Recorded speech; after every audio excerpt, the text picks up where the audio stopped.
Let's start simple. 2x factors to 2 and x. You get all of the factors separated. What about 2x plus 2? Well, remember the distributive property. You can do the backwards version of that. So you have to think outside the box, and you would be like, hey, it's 2 multiplied by, in parentheses, x plus 1.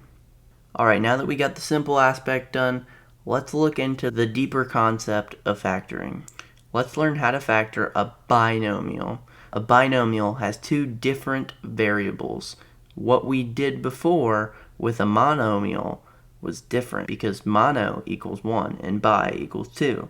So you can only imagine what trinomial is. It's 3. Okay, say you were told to factor x squared. What is x squared?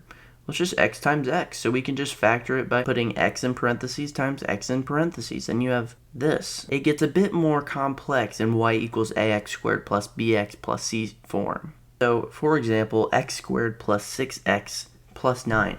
Basically, you do the reverse multiplication because we want to get the x's alone. So we know that it will look like this. So now we have to find the other numbers. So find two numbers that multiply to equal 9 and also add to equal 6. In this case, our answer would be 3. So it would be x plus 3 in parentheses times x plus 3 in parentheses. Which, remember, if you have two of the same thing, you can just square it. So you'd have x plus 3 squared.